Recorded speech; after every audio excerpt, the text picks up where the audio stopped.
But yeah, okay, we've hit start. We have started and we are recording.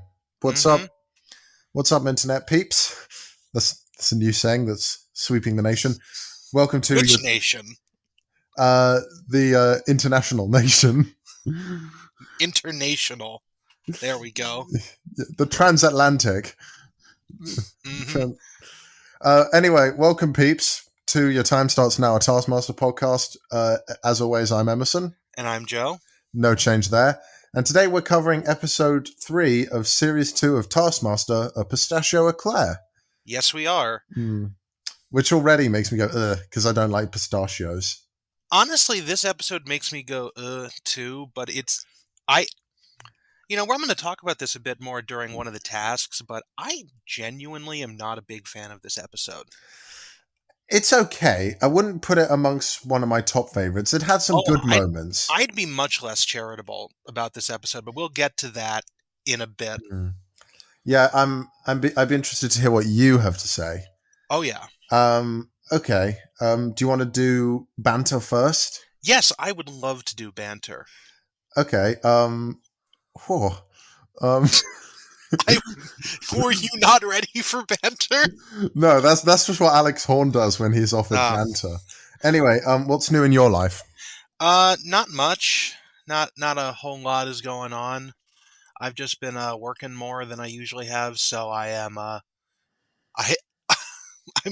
working more, so I have like less free time than I want.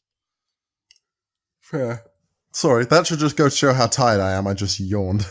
Yeah, we are because time zones. Because time zones, it's 6:21 in the afternoon here in the United States, which means it's almost 11:30 in the United Kingdom. Correct.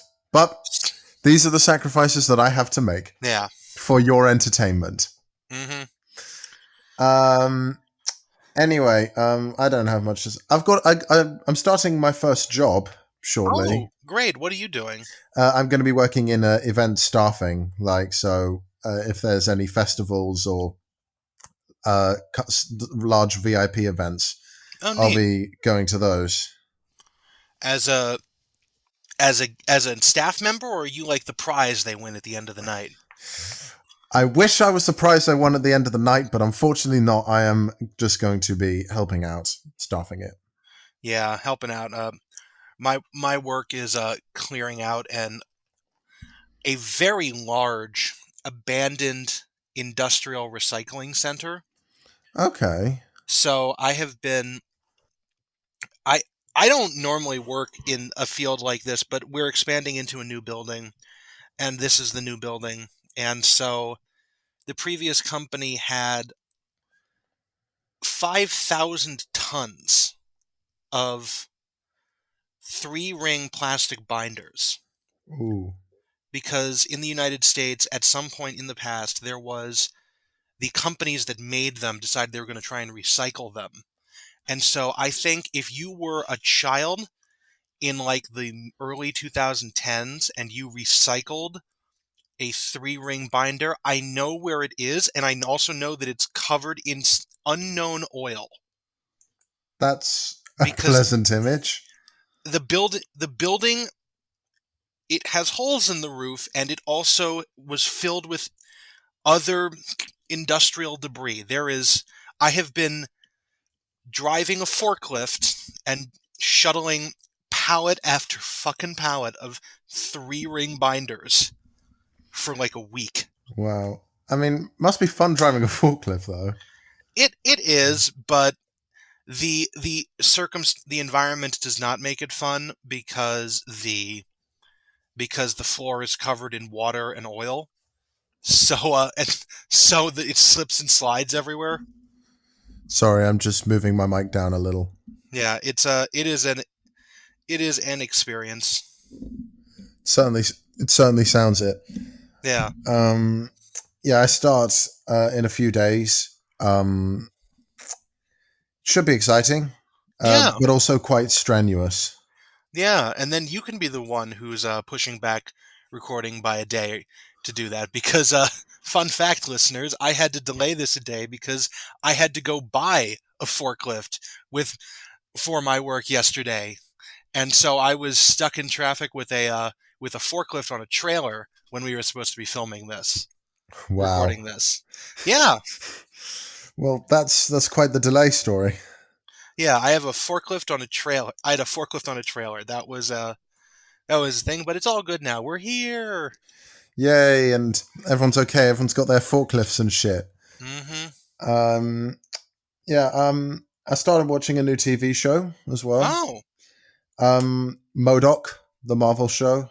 I heard about that, and I profoundly didn't give a shit. Is it any good? It's interesting. The thing is, it's on coming out on Star on Disney Plus, which is like a UK only branch Dis- of Disney Plus. oh, Stars Disney Plus. Is it spelled with a Z at the No, end? Star. It's just the word Star, and it's a Okay. branch of Disney Plus in the UK and Ireland. I have heard of MODOK. I'm trying to see what it would come out on here. It is. It's a Marvel show. It's based on the It's Marvel no. villain. I know what it is. I was trying to figure out which streaming service on. It's on Hulu here in the United States. Oh, that means all the episodes would have come out at once. Uh, And what Disney Plus likes, they what they Disney would Plus not likes to have done do, that. not on Dis. I thought all the episodes came out on in America already. Hulu. I maybe I'm. My Well, estimation of what Disney streaming Plus likes to services. do is for Disney Plus original series, episodes come out weekly. Oh, I know. I know. I hate And that. I mean, I don't because it's kind of like it keeps the buzz going for certain TV shows. I think I don't want buzz. I want episodes. so. Only about 3 episodes have come out in this But country, but I like the show. I wouldn't like. I don't watch it religiously, but I'll watch it when a new episode comes, and it's just an enjoyable way to kill about 20 minutes. yeah, my estimation of streaming services has gone progressively down as they've basically turned into cable television 2.0. So, so most of my viewing nowadays comes on YouTube. But it's on Hulu, which means I don't give a shit because Hulu is another streaming service that it doesn't matter about who owns it or anything. But recently I tried to watch the TV series The West Wing because I hadn't watched that in a while, and it gotten taken off of Netflix because, of course, it had been. And I tried to go onto Hulu and watch it, and I was like, we pay for Hulu, so we don't have ads. And it turns out that Hulu has decided that our money isn't good enough. You have to pay for the TV Plus subscription, which is like $60 a month or something like that. I don't understand why, but basically they've paywalled The West Wing, and I don't care. I don't care. I don't like Hulu. I don't like any of the streaming services. I I mean, don't. I've got no comment. I I genuinely like my mom. Mom, if you're listening to this, you've already gone because my mother had called this was going to be happening ages ago when Amazon and Netflix started competing with each other for instant video, how they basically were going to start stratifying themselves, and she was right, absolutely 100%. And it sucks. It sucks. I hate it. I pirate your movies, kids. Always be always be pirating. Yar. Oh Jesus! But I like MODOK because it's got a very unique look to it that not many Marvel Yeah, properties have. is it hand animated? Did they No, it's do stop motion. stop motion? Okay. Um, So it's like Wallace and Gromit. yeah, kind of. It's more robot chickeny, I guess. It's got a more robot Oh, chicken look oh, to it. that sounds about right. But Yeah. And yeah, I could also, it's see got that Remy from Ratatouille as MODOK. a noted American comedian Patton Oswalt is indeed the. I actually have the show up. It's like noted American comedian Patton Oswalt is the voice of MODOK, He also like which co-created the show or something. I that does not surprise me for a second. That is exactly the kind of person Patton Oswalt is. That is, Patton Oswalt is like very much on the nerdy comedian side of things. I When mean, he's not. not, I mean, I only thought of him as like a voice actor, I guess. he is a stand-up comic as well as a voice actor and television actor. Oh, He's on okay. like a bunch of like sitcoms. He was on a bunch of early 2000s sitcoms, and then he did he's done voiceover work. He's done acting work. He's done stuff. If you've ever heard of like the TV show King of Queens, I believe he was in it for a while. I Uh, mean, I don't know much. I like I said, he's the guy from Remy from Ratatouille for me. yeah, yeah. We could go on about Patton Oswalt, but I mean, not really. I no. mean, you'd. This isn't the Patton Oswalt podcast. Your Patton Oswalt's now a Patton Oswalt podcast. You mean that, isn't it? Maybe that's should be a Patreon tier. You're all Patton Oswalts. I feel like I'm gonna have to make the same visual gag I did in the last season for that, because we talked about Top Gear for like 10 minutes, and I actually I quickly edited to get a version of our cover where it was your tour grands now a Top Gear podcast, and Oh I god. like, it was very quick and very hastily done, and I'm gonna have to put both of those up there now. Jesus Christ, I make more editing work for myself, but Yep, you do. uh, but no, that was the joke, and it's only if you watch this on YouTube, which you should be watching this on YouTube, and if you are on YouTube, uh, please please subscribe. You don't have to like. Do not smash that bell or look at the bell. Do not look at the bell. Do not look at the bell. That is the stupidest feature on YouTube, and they should not have it. But because it encourages all the weirdo ass wipes who make vlogs to say smash that bell, like and subscribe, and it's like, no, no, just hit the subscribe button and go about your day. It costs you nothing. Set dynamite up by that bell and blow it up. Yes, that smash the bell with a hammer. No, you smash the bell like it was a gong. Yeah, yeah, that'll do it. But I that's the Patreon tier, is Joe complaining about things for 15 minutes or 20 minutes. I mean, that'd be like. I mean, I don't know if it could be a segment. Joe rants Joe complains about something. Joe can complain about anything, but I think I'll save that later. for when it comes up naturally, because it's never good if you force it. No, it's not. So, you got anything else going on in your life? No, that's really it. How's in order to date this podcast even more, how have you guys come out of the most recent coronavirus lockdown, or no? Oh boy, it's a complicated issue. They think of delaying the last stage because of. I mean, I don't know how many people want to be reminded of it, but of the Indian variant that's in the UK a lot. Yeah, It's I've in like heard young about that. people. It's like only really in young people my age, but this government like sometimes acts too little too late and or too much when there's too little. Did you get vaccinated? I still haven't been invited for mine because I'm not very high risk. I should be very, very soon though. Wow. I would just like to say that sucks. I've been vaccinated actually for coming up on 5 months. So I mean, maybe I think by this time next month, when at this the actually airs. probably I will. If I've been vaccinated at some point, I will say. Okay, that'll be good to hear. And then Okay. because actually here in the States, we've been doing a variety of things. Ohio, where I live, actually has a program going on called Vax-A-Millions, where I think for the entire month they are everyone who has gotten a vaccine, at least the first shot, if you're getting a two-part one, or the single shot variant, has been entered into a drawing to win $1 million. Oh, okay. And I have not won yet, if I have, but you know, other state, because they have 5 drawings, and then other states like West Virginia is raffling off pickup trucks, guns, and hunting licenses. I think How either very American.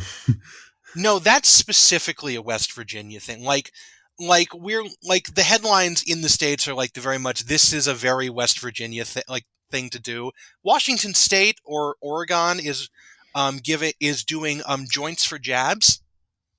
because they have legalized marijuana recreationally. So joints for jabs. I think New York. I've heard that New York State is giving cheeseburgers out with each jab, but I don't have confirmation on that. They're really trying to step it up. I'm very proud of this. Mm. But I'm getting close. The people they say everyone it's now over 25s who can come in Okay. for vaccination because What would it's what would quite an slow now with yeah, vaccinate because everyone's getting like their second doses now. Not yeah. many people are getting their first.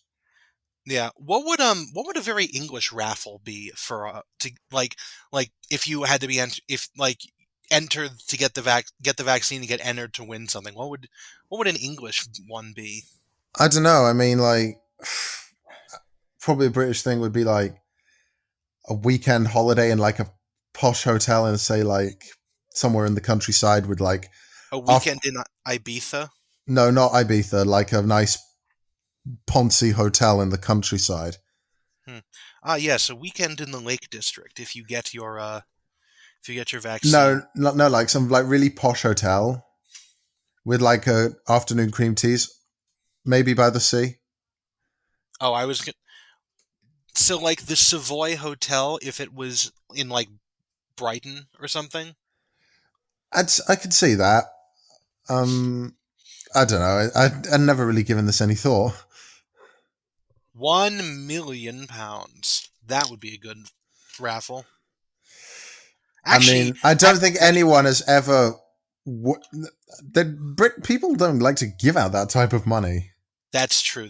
€1 million would be really funny because the exchange rate is higher there, so you'd get more money. I mean, the only show in which you could possibly win £1 million is Who Wants to Be a Millionaire. Who wants to be a millionaire? And I would say that meeting Jeremy Clarkson would be because he hosts that. It would be better than getting the £1 million because you've got taxes and everything, and everybody knows you have it. That is the one problem with a lot of these vaccine, like the money lotteries, is that Ohio, I know specifically, not only are you not allowed to collect it anonymously, but the woman who won the first time, because they do the five drawings, she got her name plastered. I saw it on the national news.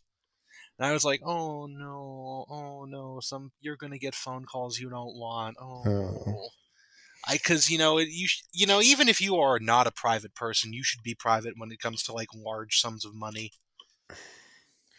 Yeah, I don't think it's a good idea to ask people what they'll spend money on either.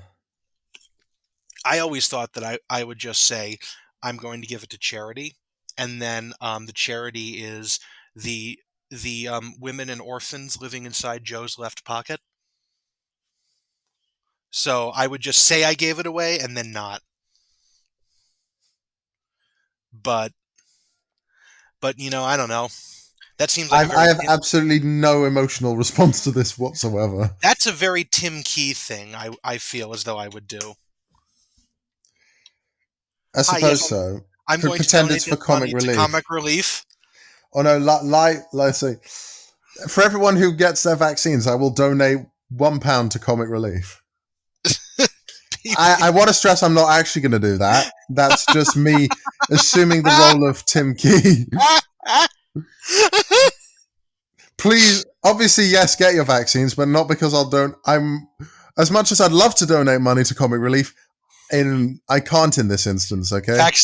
Vaccine rates go down to 0. It's all your fault. We all died. Rip. Rip. Right. Anyway, speaking Anyway, of Tim Key and technically Taskmaster, we should make a start. that was not a smooth transition, but I'm and not smooth. I'm as smooth as a gravel pavement. yeah, I can tell you, I can give you a firsthand experience with that. So to start off with this episode, and it's only been 20 minutes. We've only done 20 minutes of banter. This is almost a record, but And the banter in this show is that Alex thinks he's the Richard Osman of the show, well, doing like even though Alex there's is a Richard also Osman I in the show. yes, and Alex also thinks he's eye candy and admin, which I'll be the eye candy, you can be the admin, Emerson. Sorry, I'm yawning because I'm fucking tired, bitch.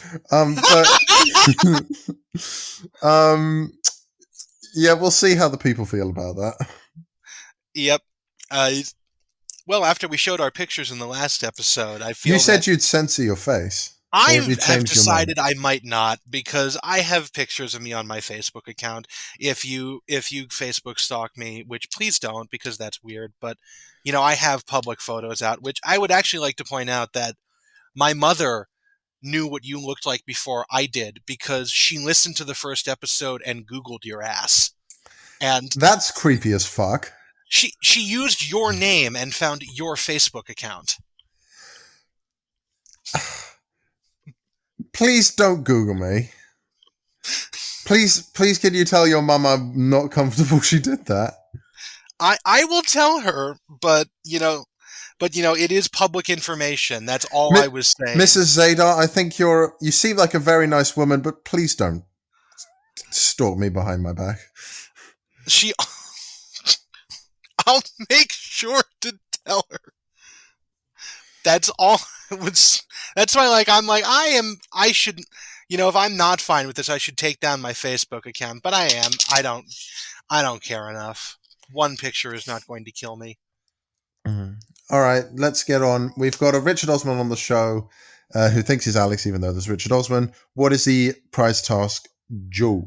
The prize task is bring in the best guest for a dinner party.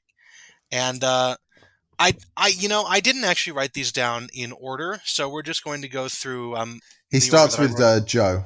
Joe's first. Okay, so Joe brought in the sixth strongest man in the United Kingdom at the time. He's just referred to as Henry as well. Henry. I do not know his name. I did not make the effort to look up who he was. He is a large man with large muscles. He presumably is. He is presumably only surpassed by five other men. Although I don't know who the world's strongest woman is, so maybe she's stronger than him. But But all we for can the say about Henry is that he is the sixth strongest man in Britain. And also he works out at the same place as Joe. yes, he was the sixth strongest man in Britain at the time this was filmed. I have no idea what Henry has done with his life since then. Henry, But if you want to reach out to us, please use the email. or write to us at Your Time Starts Now podcast, BBC Television Centre, Wood Lane, London, W127TS. Anyways, moving on. The next person was, I Doc believe Brown. it was Doc Brown. I thought it was Richard Osman, but Doc brought in a man named DJ Car Thief. Oh wait, I'm sorry. That's what he looks like. His name is actually The Last Skeptic. Again, I didn't look up who this guy was because That's what it says on his I birth don't certificate, the care. last I skeptic. don't care enough. I really don't care about this man that Doc brought in. I was on a bit of a time crunch when I was doing the notes for this, so Richard said he would have brought in the penultimate skeptic, so yes, Richard would have brought in the penultimate skeptic. Greg thought this man looked like DJ Car Thief instead of the last skeptic, but that is it's very funny. A lot of fun was had at this. Um, Doc was very pleased that he had decided to bring in his friend DJ Car Thief instead of his mother because he was like, "You're going to make fun of my mother for 10 minutes." Greg's response was, I would only make fun of your mother if she looked like a common criminal, like DJ Car Thief did, and uh, and maybe and Doc's maybe the last skeptic is Doc's mum. cue Doc's response of, "You would have made fun of my mom for 10 minutes." So that is someone who is either very confident in the status of his relationship with his mother, or someone who is going to get an Imagine ass whooping the next time he comes home. imagine if we had a podcast episode with all five of these party guests on it. That would be great. If you are DJ Car Thief, I mean, the Last Skeptic, the dog that Richard Osman brought in, the sixth strongest man in the UK at the time, Greg or Catherine's sister, Carrie. Yes, please do reach out to us at ytsnpod@gmail.com I don't know. or some other, or throw a brick through our window or something. So, go do carrier pigeon. That Do a tends to carrier work. pigeon. But yes, as I just said, the other people who were brought in was Richard Richard brought Fraser the Great Dane. Fraser the Great Dane. John Richardson said he was going to bring in someone who was going to eat a lot but not out eat you out of house and home, like Joe's guest, and was just an all around great person. And naturally, this person is Greg. And Greg would have bet his life that John was That it about was to gonna. put a picture of himself on screen. Mm-hmm. And then Catherine Ryan selected her younger sister Carrie Ryan, who is apparently capable of doing a full split, which I can do as well. So that's interesting. I did not know that. Yeah, I can do it. I can do it just about. It's really impressive considering how enormous I am. Her sister's also a You're not bartender. that big. I've seen you, and You haven't seen me in person. I am very large. But I'll be the judge of that. that sounded way weirder than it needed to. Anyways, I'll be moving. the judge of that. Okay, we've both been made uncomfortable during the recording of this podcast. Anyways, Catherine's sister does not have a filter, similar to you in that instance. And yeah, it's just, the best dinner guest for this party. And how Greg ranked them was he put, in an uncharacteristic move, Joe Wilkinson got first with the sixth strongest man, because that is a very interesting guest. Catherine's sister Carrie got second. DJ Doc's friend, the last skeptic, got third. The dog got fourth, and then Greg gave himself last place because he did not know if he was going to attend. Now, I would like to point out that in the last couple of seconds in this episode, Greg did go up onto the stage and took his seat at the dinner party table. So that means that he actually should have won, that John Richardson should have been given full points for this. I don't know if that is ever addressed or otherwise mentioned, I think but it should be Greg just pointed likes to out. see people suffer. Greg does indeed like to see people suffer. If we want to drop the Taskmaster Joe intro, I will go through this. Okay, cue jingle. Taskmaster Joe. And that was the jingle, which has certainly not gotten old yet. I would have certainly not. Going through this, I probably would have put, this is assuming that I am Greg Davies. I would have put myself first because I am a vainglorious person who would reward obvious praise upon me. I definitely would have done that. I do like the sixth strongest man as a thing, so I definitely would have put that one second. I probably would have kept the last skeptic third because he's more interesting than the other two. Because I would have put Catherine's sister fourth because, as we've stated already in the banter portion of this podcast, I'm not really one for giving out major personal information in public, really. I mean, like, you have my name, you have my face, you don't have much else. And I would not, I don't like it when people bring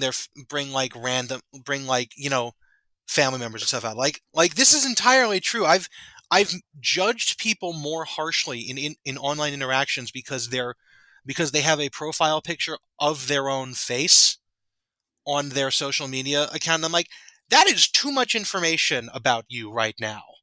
So I'm not that keen on that. And also it's just that it's, just in a vacuum, Catherine's sister is not that interesting. Like, she needs to, like, when compared to the sixth strongest man and a presumably professional DJ, I mean, this is not the most interesting person at the table. And then the dog would unfortunately have to go last because everybody likes dogs except me. I'm not a dog person. I don't like animals in general. You are allowed to like animals if you like to. I love animals. I like dogs. You are more than allowed to like them. I really do not enjoy them that much. Also, we do not live in a Disney movie. I cannot hold a dinner conversation with a dog. If the dog could talk, that goes to the top of the list, and we're just going to ignore the rest of this episode and focus on that.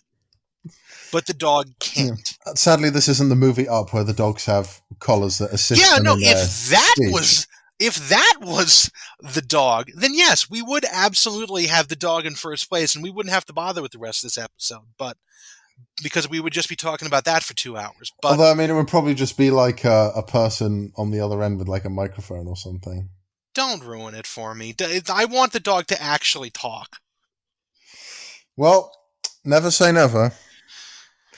I mean, I may have seen a picture of you already, but how do I know that you are also not a talking dog and just wish for talking dogs to you want more talking dogs so that you have some company? I mean, if anything, that would make me more interesting because that would mean that I'm a dog that could drive a forklift. So, That would be pretty cool. so, you know, but I assure you I am not a dog, mainly because I don't think I could deal with the hair. I have enough hair. Some dogs shed more hair than others. Mhm. But but yeah, no, on that factual note, some dogs share more hair than others. Let's go on to the well, actually, no, we have to do the scores. What because you always yell at me about doing the scores. So what are the scores right now, Emerson? Okay, well, Joe got 5 points because he won. Catherine's sister got 4. Doc got 3. Richard got 2, and John got 1. Yes. And now we move on to the first main task, which is Impress the mayor of Chesham. yes. The direct text of the task is impress this mayor, you have 20 minutes, which just to start out of the gate, I would like to ask the main question is did nobody just think to ask Peter Hudson, Lord Mayor of Chesham, what he thought was impressive? Because I feel that this would have solved a lot of problems in this episode. I mean, maybe they did, but they cut it out. Yeah, a lot of things have been cut out.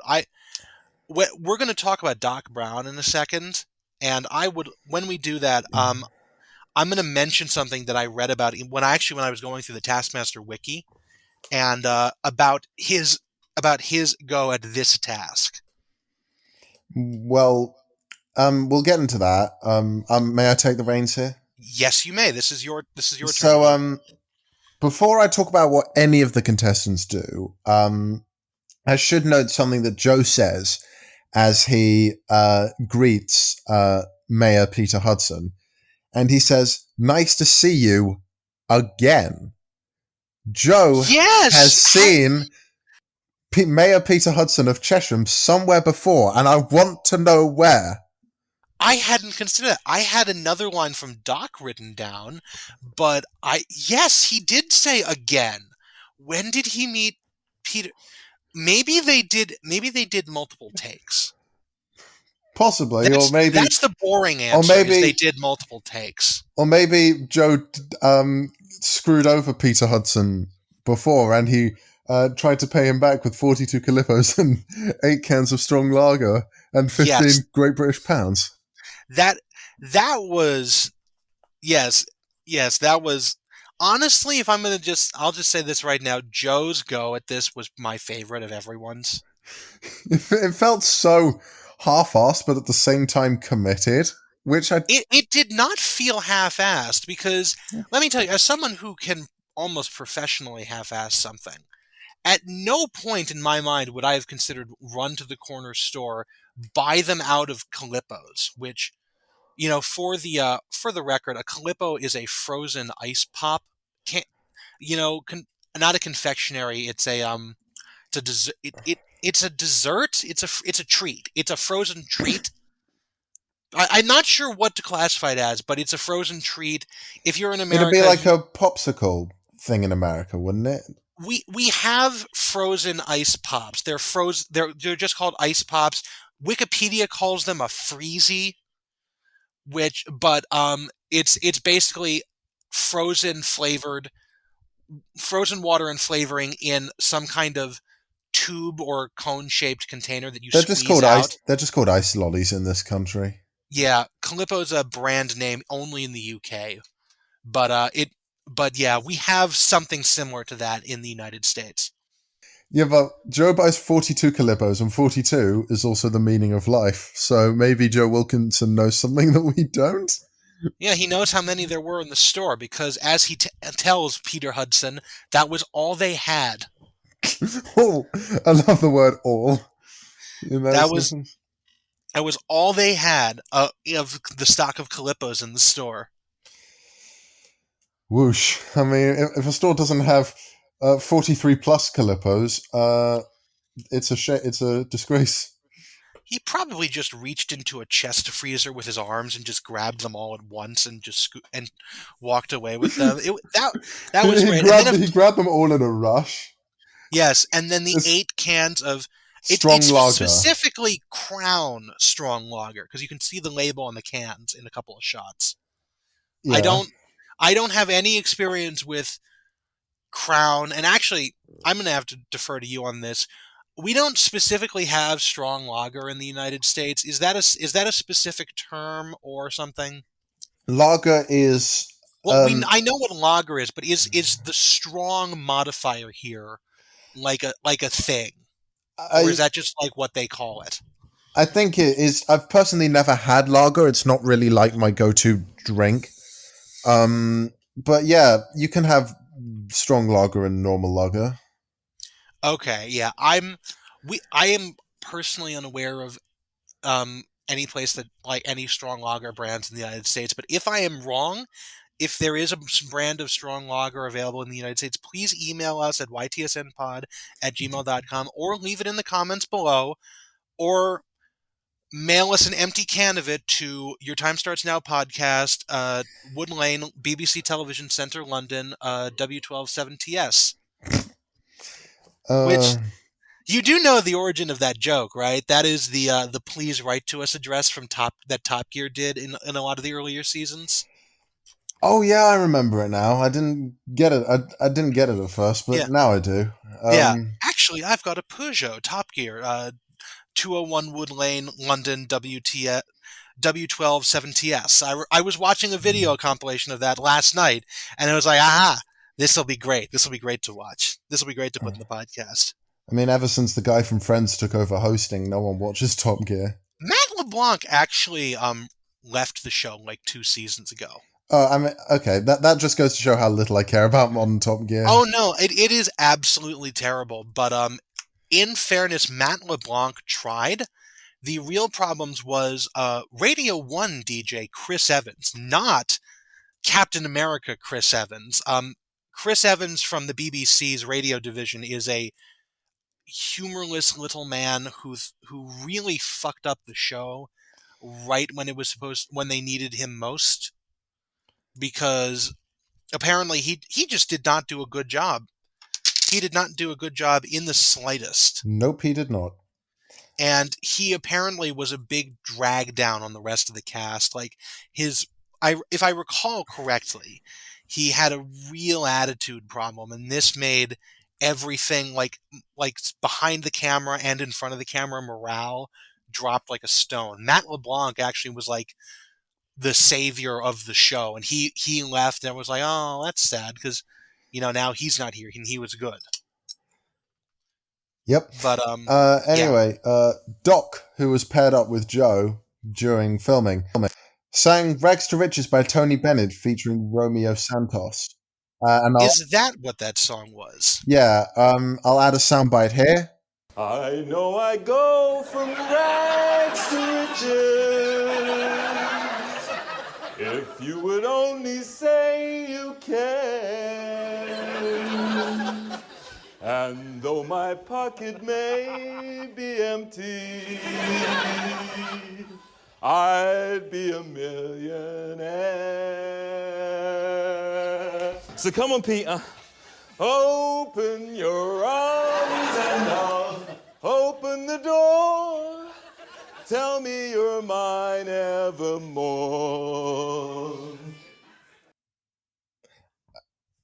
Yeah, it's an interesting song. Doc's It's singing voice is not bad.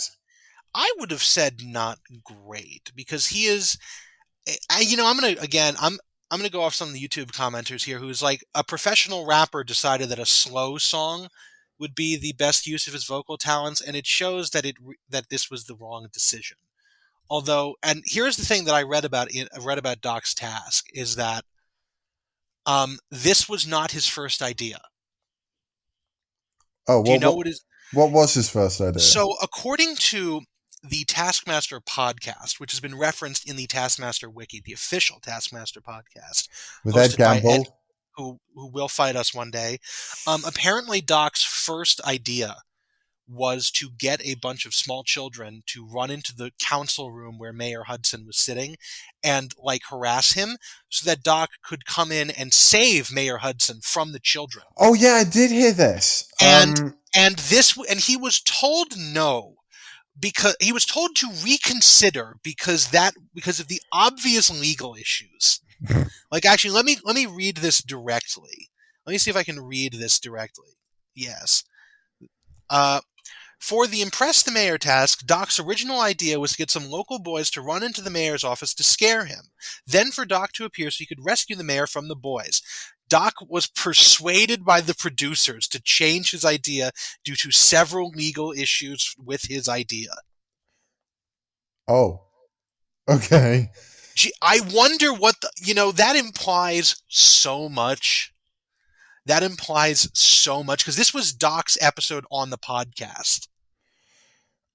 Oh yeah, it was. I mean, And so he was talking about this.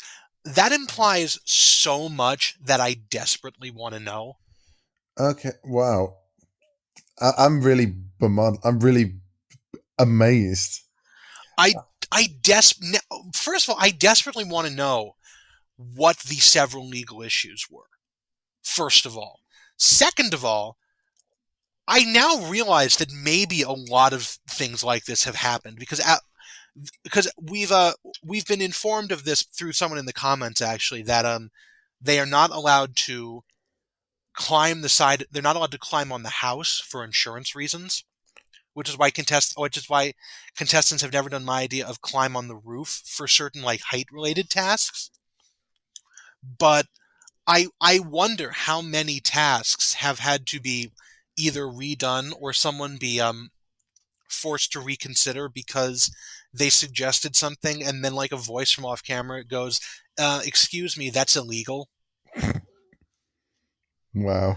So I desperately want to know how many times that's happened because I bet you that that this is just basically going to be some of the most bonkers things you'll ever hear of. Like like some of the stuff like especially like next season, the ideas they had were insane a lot of the time. I want to imagine like Rob Beckett especially what his ideas that were left on the cutting floor were. I mean, who knows? We may find out.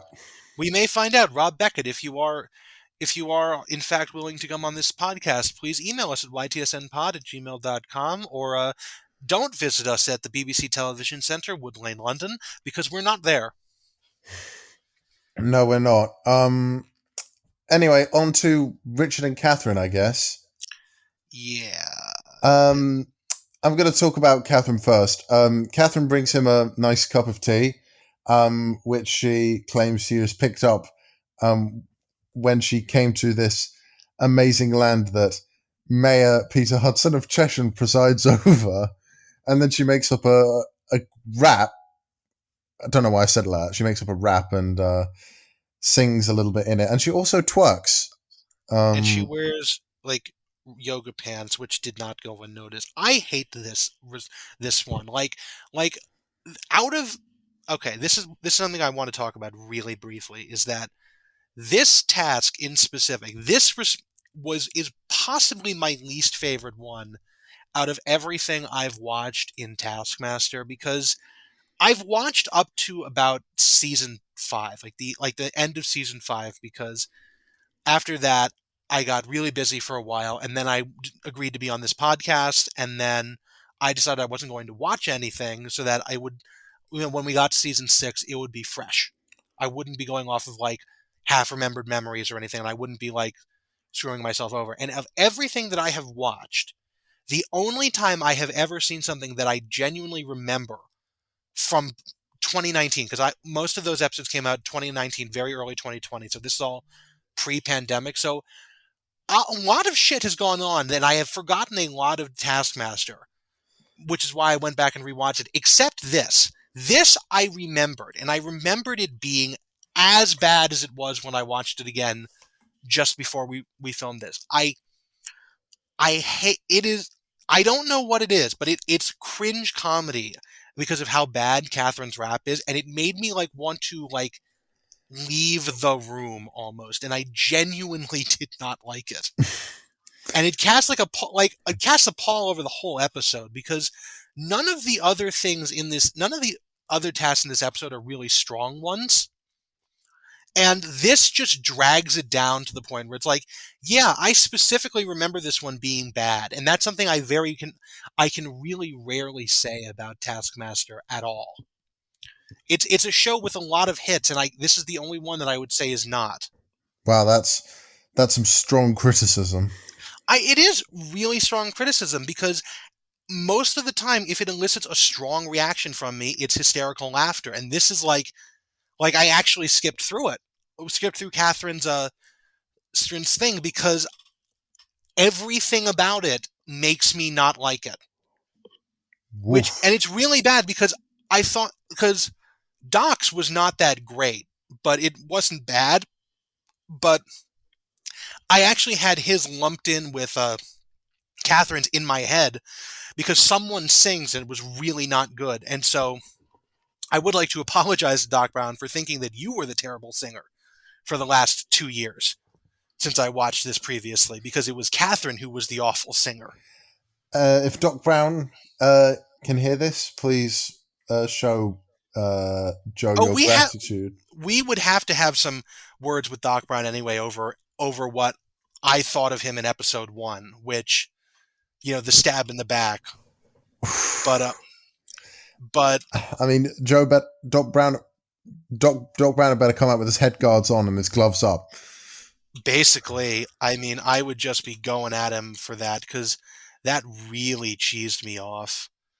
But I'll have to add a soundbite at some point of Catherine's yeah. rap. To your great misfortune, I'll probably just add it now. Listen up, kids, we're gonna bend the Lord's Prayer. Big ups to the big guy, that's Chesham's town mayor. That's Peter Hudson, you know that you can trust him, yeah? Is he sexy? Affirmative. Brown hairs, brown eyes, conservative. A volunteer, but that's not all. 3 kids, but just one came from his balls. That's Peter Hudson, you know that you can trust him, yeah? Recreation and the arts, his general interest, food and darts, organizes dial-a-ride, a politician with nothing to hide. That's Peter Hudson. You know that you can trust him, yeah. Well done. Thank you. You've been on Google. That's Peter Hudson. Everybody. You know that you can trust him, yeah. And I put on some hip-hop trousers as well. It didn't go unnoticed. That's Peter Hudson. You know that you can trust him. Yeah, it still wasn't great. And Richard Osman. Richard Osman, I would just like to point out. Okay, so I feel like you've exhausted yourself over Catherine. So I was just going to say one thing about this is that the camera work in Richard's task specifically is hilarious. Please, we'll talk about what Richard does, and then you can elaborate. Yeah. So what I love about Richards is that he doesn't start right away. He just sits next to Mayor Peter Hudson of Chesham and writes his poem. Mm-hmm. And then he memorizes the poem very quickly and recites it while juggling. We'll just take a little break to add the soundbite of Richard's poem here. One fine day to Chesham fair, I ventured forth to meet the mayor. Strong of jaw and fine of feature, the king of Chesham, my new friend Peter. Peter's on our list of crushes in this town of boots and town of brushes. Foes he has many, but he'll just kick 'em. From Aylesbury, Chartridge and High Wycombe. Of Amersham, we don't give two Chesham, 3rd biggest town in Bucks. So, Well done. Okay, now why do you like the camera work? Because when they have Richard sitting next to Mayor Hudson, he is sitting in like the seat next to him at the city council desk, and he's writing this. And this is like the editing is done so that it contrasts against Catherine's performance, which is like it. For all its faults, she is energetic and moving around the room and everything like that, and she's being entertaining. And then they cut to Richard, who is sitting at the desk scribbling away at a piece of paper. Mayor Hudson's just like sort of looking at him with his head turned like, what is this guy doing? And they do it so that I'm going to go into some photography terms here. They have it with they've played around with like the aperture and the f-stop a bit so that Mayor Hudson is in focus and then Richard is really blurred out, even though he's like 2 feet away from him. And then they change the focus so that Richard is now in focus and Mayor Hudson is. And it's like, the contrast and the editing work is really funny because they cut to a different angle from the opposite side of Richard. So Mayor Hudson is looking at him and you can see him like, what is this guy doing? It's really funny. And you can tell because no words were said in that. And the audience was still laughing because of the zoom tricks, because it's just really funny with Richard just sitting there utterly baffling the mayor of Chesham. It's really funny just because it's a very subtle joke that from your reaction, I'm guessing you didn't notice, but it's just super funny as a really brief gag. I love subtle camera gags like that. But yeah, that was all that's all I had to say about that. Fair enough. After Richard's VT finished, Alex gave stats on juggling, saying 70% of people can juggle and 35% of people hate juggling. No, it's 30% of people can juggle, 75% of people hate juggling. I swear, but he then proceeds to say that 5% of the people who can juggle hate juggling. Yes, they do, but it was 75% of people hate juggling, and 30% of people can juggle. The juggling is the smaller percentage. It's very easy to flip them because he just said it and then sort of moved on. Maybe I'm wrong. I'll have to recheck the episode, but I can't really be honest, to be honest. If you do, drop it in here. No, I'll just watch it right now. You won't be able to hear. Entertain the people. I would also. No, actually, I'll check it while you're doing the next task. Yeah. I'll talk about John first. Yes. One mention from Peter Hudson during Catherine's rap is, "Well done, you've been on Google," because she Googled him before her to get lyrics for the song. That's both impressive and creepy. Yep. So anyway, John Richardson. Before John starts, he leaves the room because he genuinely cannot live with what he's about to show. Mayor that Peter was Hudson. Really funny. He genuinely cannot live with showing Mayor Peter Hudson of Chesham what he has to do.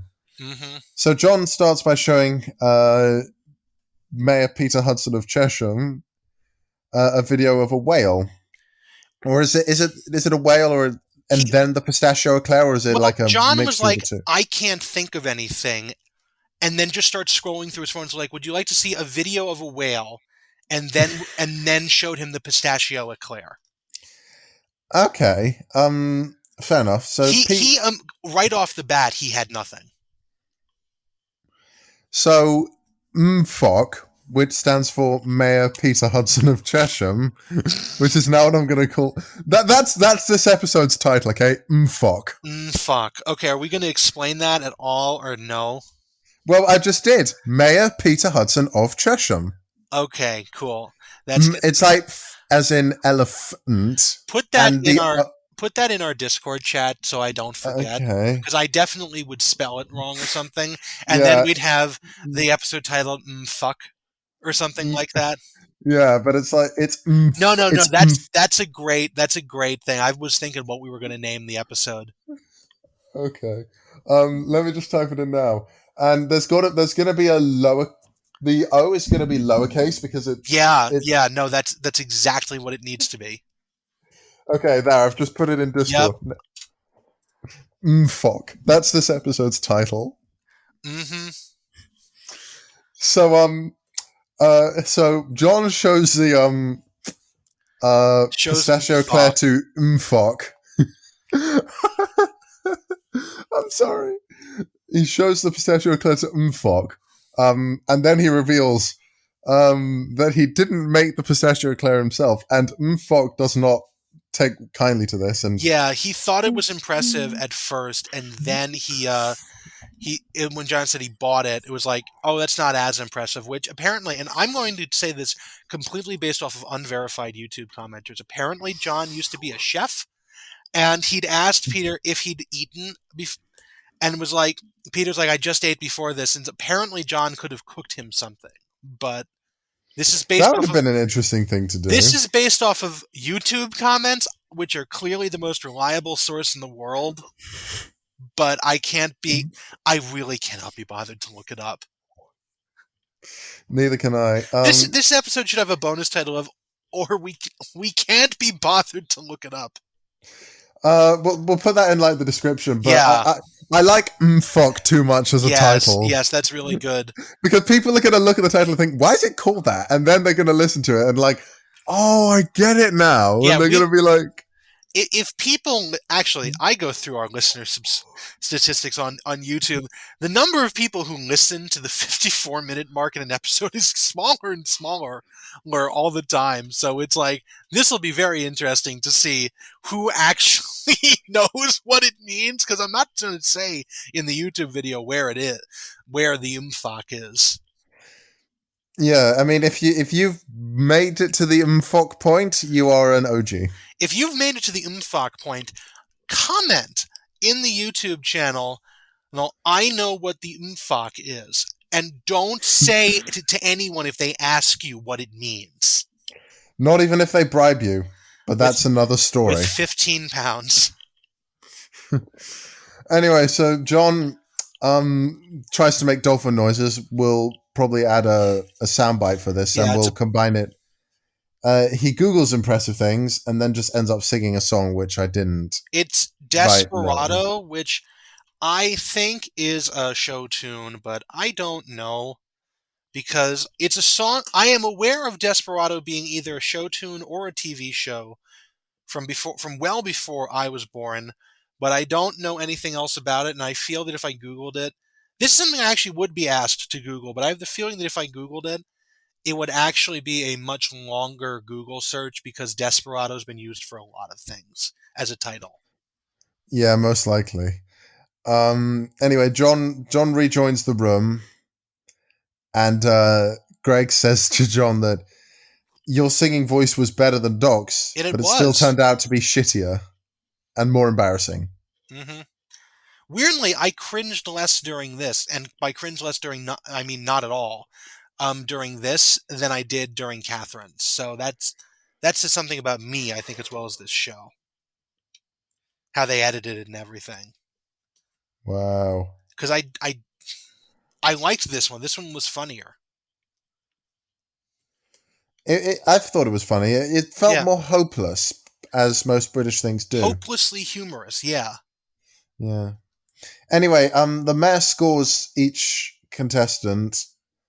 He gives John a score of 5 out of 10, gives Doc and Joe 7 out of 10, and he gives Richard and Catherine 8 out of 10. Yeah, and then Greg chooses who to put above the others. Yeah. Greg has to break the tie for first and third. And who did he put in first? Because I don't... He put, to your great dismay, he put Catherine in first. Yeah, it was Catherine first, yeah. Then Richard, then Joe, then Doc, and then John. Yeah. How would you have done it? Well, Jingle. Taskmaster Joe. Go. I was actually thinking this wouldn't be a Taskmaster Joe's segment because I am not the mayor of Chesham, who's the actual scorer. But if Maybe we'll make a special jingle exclusively for Mayor Joe, for MPHoC. but No, if I we'll was, make Mayor Peter Hudson of Chesham, or MPHoC as he will forever be known, his own jingle. yes, but if I was going to, I think I would have to give Wilkinson first place because that's an impressive number of Calippos. Like I genuinely like. It would never occur to me to do that. And I'm impressed by both his commitment to the bit, but also the line of thinking that would have had to lead to that. Because the line of thinking of, what do I got to do to impress this guy? Ooh, I know, ice cream and beer is just not a line of reasoning that I can think of. Wow. Then I would probably give Richard second because the poem itself is nice. That doesn't really matter. The fact that he wrote it, memorized it, and then juggled while reciting it is deeply impressive. I could see that. Doc, there's nothing wrong with it. I mean, I don't care, but we also didn't get to hear the whole song. So third place, it's middle of the road. John, I would give fourth out of pity. Pure Okay. pity, no other reason. Catherine, I would give no points to, or like 1 point. Can I take away points? I'm gonna say yes. I mean, I'm just going to give her 1 point because I was impressed at how bad it was, considering like the normal quality of this show. But Wow. I really didn't enjoy it. Like I cannot stress how much I genuinely did not enjoy that performance at all. That's strong. It is strong. Also, before we move on to the next task, can I just point out that there was a new music cue this task when MPHoC was doing his own scoring. There was actually an instrumental music cue that was like just some light instrumental piece that I've never heard before or since in Taskmaster. So I believe MPHoC did get his own theme. We'll play it as like I'll probably just sing awkwardly over it and Yeah, well, it's underscoring him giving the scores. So I'm not sure how much clean audio you'll be able to get, but it's a very like quiet little jingle. And I listened to it and was like, "Oh, wait a minute, that doesn't sound like anything I've heard before." So that I feel like we should mention because I haven't mentioned any of the music cues in a while because they've all sort of been the same. This one is noticeably new. Okay. I'm sorry, I just didn't really know what to say. Oh, yeah, that's fine. I can do the overall scores. Yes, please do. Catherine is 9. Joe's not far behind on 8. Then it's Richard on 6, Doc on 5, and John on 2. Yes. Then now we're on to the next task, which is Yes, we are. make an unexpected silhouette. So they're taken into the lab. I believe it's the lab where there's a sheet of cloth hung up with a spotlight on the other side of it. It's a very simple like hand puppet sort of thing, and the task is there along with Alex. And the task itself is make the most unexpected silhouette on this screen. You have 30 minutes. Now, immediately we are run into a question by John Richardson, which is, what does unexpected mean? And I feel as though this was not an adequately described task because Greg, as soon as they ended that, because they ended the VT clip with John asking what is unexpected, and then they cut back to the studio and Greg screams in Alex's face and says that's unexpected. But that's not exactly the only definition, because also it's not described what they mean by silhouette, because this okay, I'm going to reveal some bit about myself. I go a lot on the subreddit r/unexpected. So Okay. so a lot of times you will see stuff, and the whole point of that, a lot of times, it's unexpected, but it's a repost or it's something that you expect. But sometimes you will see stuff that is genuinely unexpected. Like sometimes like there's a video, and I'll see if I can find it. I guarantee you I won't be able to, of like someone's dash cam video in like Mm, Russia, and there's a guy who's driving terribly, and you think that he's going to get into an accident or something. And he does get into an okay. accident, but not because he drives into to a pole. It's because he turns left and gets hit by a tram. And that was unexpected. So, it's like I almost view unexpected as like a bait and switch, as opposed to what Greg meant in the task, which is make an unexpected make it so that when you look at what is used to make the silhouette is unexpected when you actually see the silhouette. Do you Okay. understand? Wow. Because Yeah. I would never have cottoned on to that, and Doc Brown didn't either. Doc Brown didn't either because, as we will see in a moment, that's not it. But also, silhouette is the thing, because in my mind, it means a single stationary image. So I would have made a really unexpected looking picture, but these were all filmed.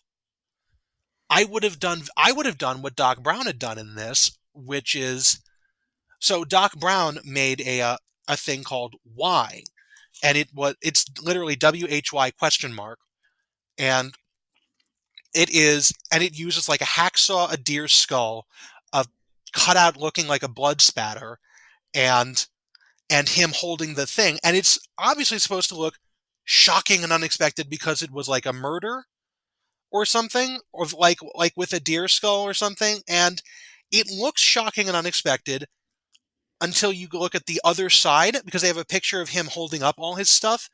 And Greg was like, well, it looks like someone's made like a murder scene with a deer skull. I'd better not. If it's not that, it's unexpected. And like, that's not what the task said. That's not what the task said. If you came in and you saw that on the other side, that would be unexpected. So I do not agree with how this task was written versus how it was scored.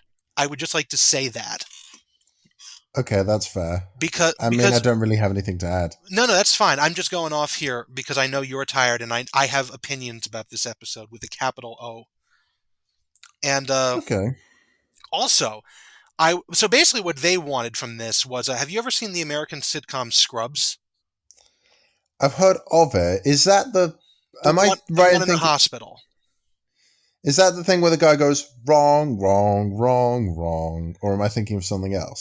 I guarantee you, there's a Dr. Cox, one of the characters in it, would have said that. I don't know if that's what you're referencing, but there's a scene in it, in like they have like a dream sequence moment a lot in this show, and one of the dream sequences was the character is like, I can do a puppet show, and he does like the really terrible hand puppet dog, and then it's like that's not very good, and then he snaps his fingers, calls in like everybody else in the hospital, and they all put their hands there, and you think it's just going to be a massive hands, and then they turn around and it's the Japanese attack on Pearl Harbor, complete with like realistic looking battleships, and it should have no business looking like this if it's just made of hands. It's a much funnier visual gag It than I'm sounds describing it. pretty funny. I I mean, I'm I'd probably have to see it to laugh. I might Google that, because that's what I think it would be, as like what I think Greg wanted, but that's not what the task said. Yeah, here No. here we go. I'm gonna just toss this in our Discord, and you can watch it while I talk about the other episodes. Well, not the other tasks, because after this, we had Richard Osman, and he actually did something that was very interesting, which he took a garbage can lid, a rounded top garbage can lid, a glass bowl, a piece of blue tack, and a little figurine, and he made and a post-it note, and you have no idea what it looks like from the other side of the screen, but when you what it's going to look like, and then you go to the other side of the screen, and he's made the garbage can lid and the little figurine be the surface of the moon and an astronaut who has just planted a flag made out of the Post-it note and I think like a dowel rod. And then he has the the glass bowl come down from above, and it's an alien attack, and they attack the astronaut with like, I guess maybe little pieces of blue tack or something, and he falls down, and there's like NASA audio playing in the background, and it's really funny, and it was really unexpected if you are looking at the other side first, and it was really funny, and he called that one Moon Truth. Next is my personal favorite, which is There's always been a lot of conspiracies about whether the moon landing was staged or not. yeah, that's just another one. But the attack of the glass bowl aliens. Did you see the thing from Scrubs? I did, yes. So yeah, that's what I think Alex wanted when he wrote the task. Like obviously not. Actually, if you could do that, I think you would have won. But obviously, it was supposed to be like, it. What you use to make it has no bearing on what the actual result is, which was not adequately described.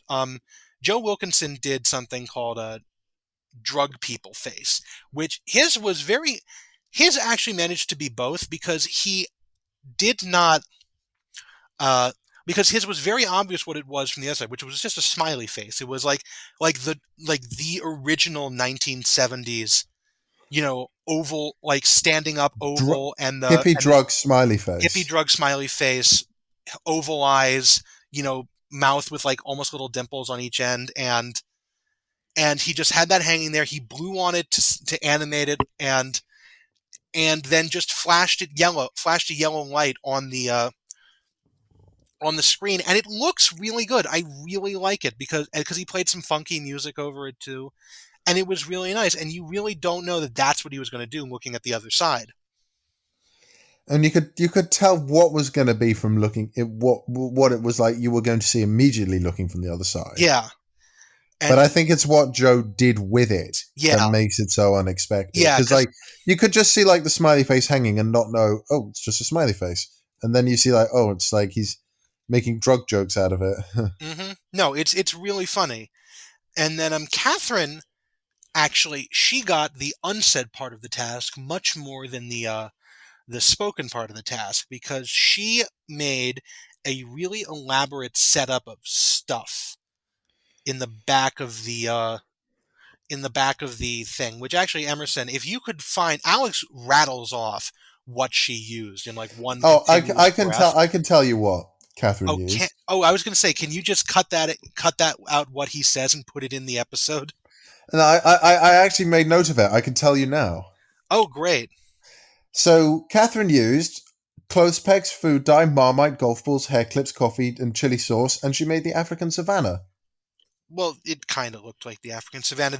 Her video was called Lion King Outtakes, and I should point out that out and takes are two separate words, which is not how that works, but we're just going to keep on moving with that. Yeah, I noticed that too. It wasn't the correct Lion King font, though, or something that looked like it, which, that's fine. Lion King Outtakes is supposed to be like the scene from the beginning of The Lion King where, young Simba is getting hoisted into the air. I'm doing the motions, even though there's no camera here, but where Simba gets hoisted into the air, and everyone, even people who haven't seen The Lion King know the motion, and it was supposed to be like that, except, obviously it doesn't look great. Greg does point out that it looks absolutely nothing like the African savannah. It really does not get practically anything accurate from there, which I guess is sort of a limitation of the materials, but she could have maybe made it more obvious. I'm not sure whether she was limited by materials or time, but she wasn't really complaining about lack of time, so maybe it was just lack of materials or skill. This is not judgment, this is just thinking about how she did it. And then and I don't know what the clothespin was for, because there was a clothespin on a string hanging above the the whole thing. And was it supposed to be a bird? Was it supposed? It would be really. It reminded me more of like a pterodactyl. It reminded me of like an airplane flying overhead, and it just made me think that if Catherine's video had been, the United States Air Force bombing the filming of The Lion King, that would be a very unexpected thing. But I mean, I wouldn't want to see it, but well. I would if it was done in the animated Disney style of the original 1990s movie, not the live action remake from a couple of years ago. I would love to see just like that. That would be very unexpected. So if she'd done that, it would have been great, but she didn't. And then we have after Catherine, we have John Richardson, who. Oh no, I've lost my balloon. I'm not doing the other end of the voice. You got to do it too. I can't remember what he said at the other end.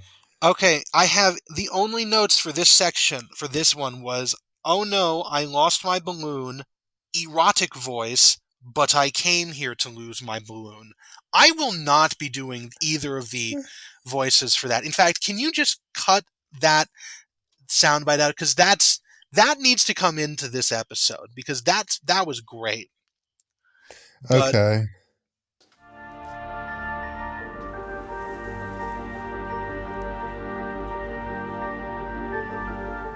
Oh no, I lost my balloon.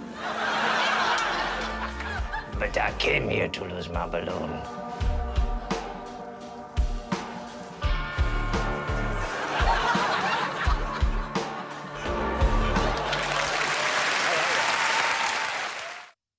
okay, so that is what the task was. That's not the task, his video was.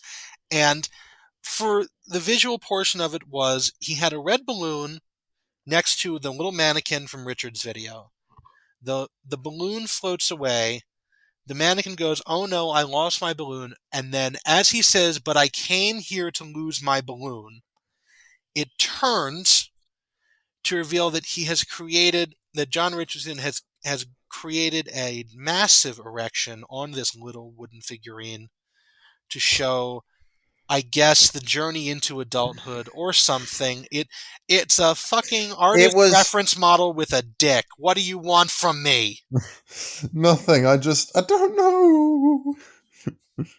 Mm-hmm. It's a very funny moment. Although I would like to point out that it is kind of lost in the effect because it is a shadow, so you don't see, and it's a small figure in shadow, so you really don't lose. You lose the effect of the erection being shown until he turns it. Is it the whole way? No, and you do kind of for a second. You can see it for a second. It's like it's shown at the wrong time. It is. It's not a perfect thing, but it is still. Maybe if he'd if they'd started in like different places, so if say the boy started facing and then he turned sideways at the end. That was what I think it was supposed to be. I do not think it was executed properly. And yes, I do have a master's degree, and I'm talking about wooden dowel rod puppets with dicks. Anyways, moving on. Greg scored these. He put Doc's in last. And I don't, I can, understanding now the rules of the task, I can totally understand why Doc goes last, but I don't feel that it was right because he clearly had not had the task explained to him properly. No, he and hadn't. So this was not entirely his fault. Moon Truth got second. Drug People Face got third. Lion King Outtakes got fourth, and then obviously the Lost Balloon got first. Because that is deeply unexpected. Oh no, I lost my balloon. But I came to lose my balloon. That sounded exactly how I thought it was going to sound. Who did it better, me or John Richardson? John Richardson, you sounded very close to it. It's not. It's not a wide. It's a close margin. I'll take that. Anyway, Yeah. Then now we drop the Taskmaster Joe intro. Taskmaster Joe. Cool. So I really like Drug People Face, but Me too. you know, us it's I have to give Lost Balloon first still because it's the picture did not show the picture of the backside of the screen did not really show the puppet with the dick. Oh no. So when it turns and reveals that it's got a massive erection is probably the most unexpected thing in this episode. I would probably give Drug People I would give Drug People Face second because you genuinely don't know what Wilkinson was going to do with it. I really liked Moon Truth, but Moon Truth would have to go second, just because, not second, third, because it's not quite unexpected as much as it is entertaining. I was, it's like at no point during that did I go, oh, it's unexpected more than I did, oh, that's really funny. So that's like it's a very close thing. If either of them had like made a complaint during the like the scoring round, I probably would give it like a tie, but they're not here, so I won't. Doc is going to get fourth place out of pity because he didn't understand the task, and if you view it from the point of view of the task, it's kind of shocking, kind of unexpected. Okay. And then Catherine gets last just because it's really difficult to tell what the hell she's doing. And even on both sides of the screen, and that's not unexpected, that's just not good. Sorry, I don't. I'm losing my train of thought because I'm so tired. It's 20 past midnight. Yeah, we need to hurry. We need to step it up a bit. But Yeah, we've got. We're not even half. We're only halfway through talking about the tasks. yeah, and we didn't even banter for that long either. Okay, can we hair on to like this next task? Yes, please do. Go. Okay, Go. buy a gift for the Taskmaster with £20. It's very much like this task where Josh Widdicombe got his foot tattooed last series. It did not say that there was a change in the text. The text of the task said, buy a gift, not the best gift, buy a gift for the Taskmaster. You have 20 weeks. They included the 20 quid, but they did not specify that you had to use it. Just so that we are all aware of this. No, they didn't. None of them rules lawyered it. None of them actually did spend more or less. None of them spent more, but they could have. They could have, yeah. So I'll start with Richard, and obviously, how could you not put Richard in first after what he did? So basically, for anyone who doesn't know, what Richard did is he made a series of rash bets on the Darts Premier League, and That's he won. a thing. That's a real thing. Well, Richard Osman is a huge darts fan, so he must follow it quite avidly. I didn't I kind of assumed when he said PDC there was professional darts, but it's like we don't have that in the States, okay? Anyway, so Richard made a series of bets on the Premier League darts, and he won 250 quid, which is pretty good considering he bet 20 quid. Yeah, and over a couple of different bets. Yeah, he put a couple of bets. And he gave all 250 quid to a Ugandan charity called Children's Eye, and I think they just do they help children They help abandoned children in Kampala, which is the capital of Uganda, find forever families. It's apparently apparently the cost of living in Uganda is really low because £250 will give them enough for 3 months of whatever it is that they're doing. And he donated it in Greg's name, and they very helpfully filmed a video thanking the Taskmaster. Yeah, with pictures of Greg in most places. I don't know why that was there. Like, did they film that specially, or was this? I think maybe Richard sent a special request, and it's like make him feel like Greg now has a shrine to himself because he helped out these African people. Maybe that whatever. It's the Ugandans got the money. All is well.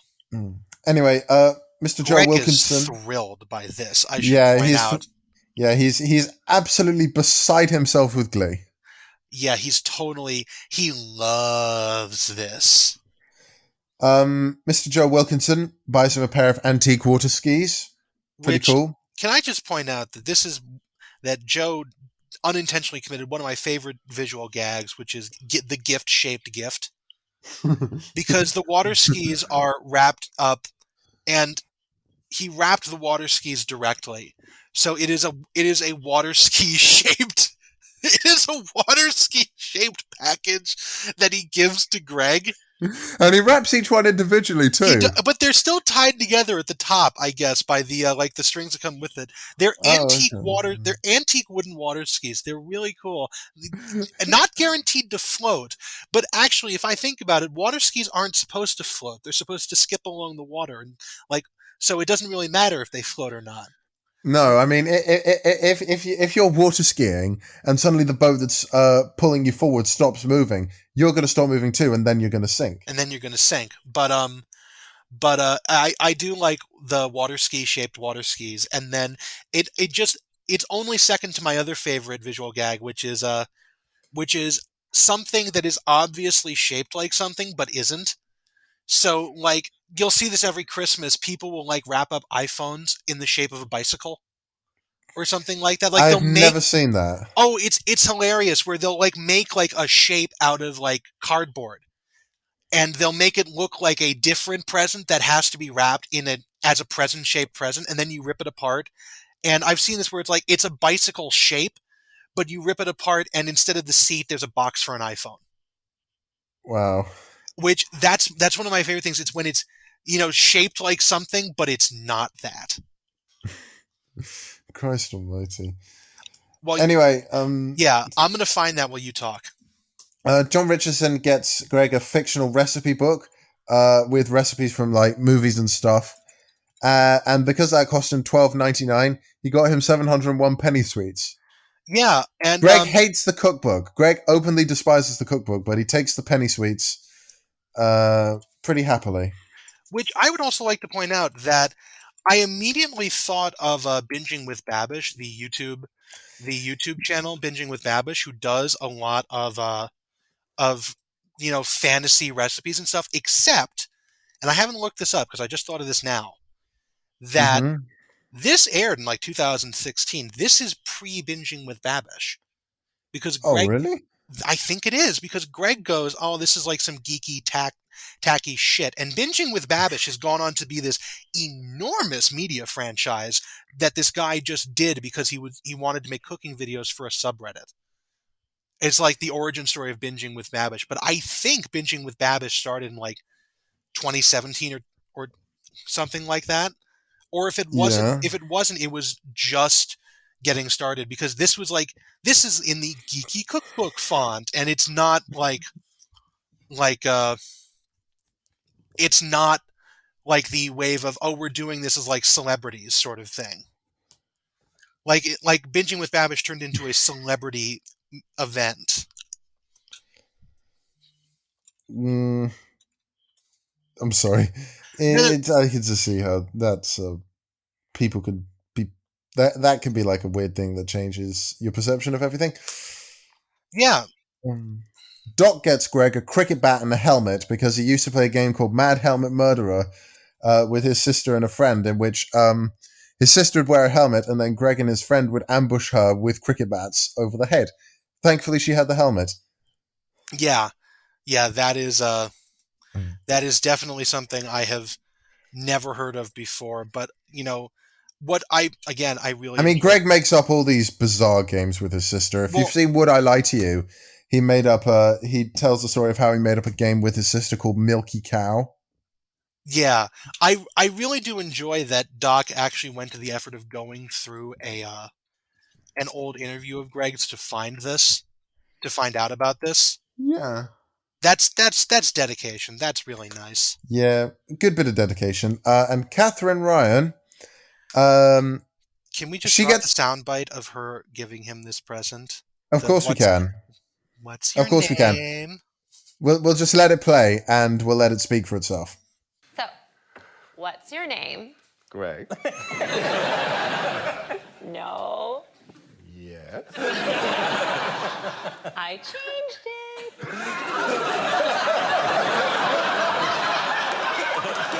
I bought you a little square foot of land that entitles you to a lordship, and you're now Lord Greg Davies. Yes!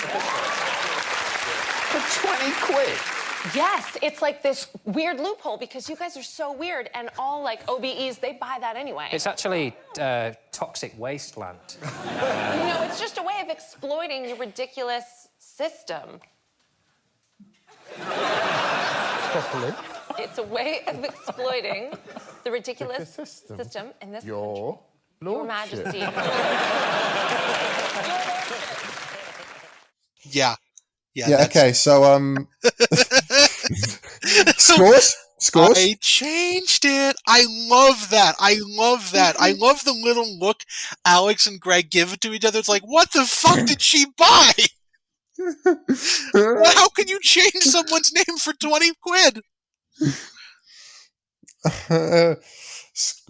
Scores. Yes. Well, you have to give the scores that Greg gave first. Okay. Obviously, if Greg doesn't put Richard Osman in first, he would be considered an evil person. So Richard Osman goes in first. Catherine Ryan and her gift of a lordship to Greg Davies goes in second. Doc comes third. Joe gets fourth. And poor little John Richardson gets fifth and final place. Yeah, and now we're going to drop in the Taskmaster Joe theme. Taskmaster Joe. Cool. So, if I had to do this, I think I would keep the upper two and the last one the same. I would keep Osman and Catherine in the same places, but I would put Doc and Joe together in joint third. Because Doc and Joe both gave genuinely good present, like a meaningful present on Doc's part, and then, it's Joe just made a shot in the dark on antique water skis, but for 20 pounds, a pair of antique wooden water skis, I would, if nothing else, make it into a wall decoration. It's a good gift. It's not like an. It's not like a I researched you kind of gift, but it's definitely a gift of it's like Sentimental value. I'd say maybe you'll like this gift, which I always enjoy. I always enjoy someone thinking of you, even if it's in like a different way than you were expecting. And then I agree with Greg for last place. I would give John Richardson fourth and just have no fifth place, because he is thinking of you in the same way. And I like cookbooks, even though I don't really use them anymore. But also 701 candies. Yes, I would take those. Yes, but and a fictional recipe cookbook sounds fun. So overall scores. What are they? Catherine and Richard both have 15. Joe has 13, so he's quite close to the leaders. Doc has 9 and John has 8. Can I just say that we've covered... we're moving very quickly now. Because we're like trying to... Because I'm getting tired and we're having to like haste all these on. Yeah, we are trying to be a bit hastier than usual. Rest assured, this will not happen again. Listeners. It doesn't bother me. Because you're talking about the third VT task. Yes.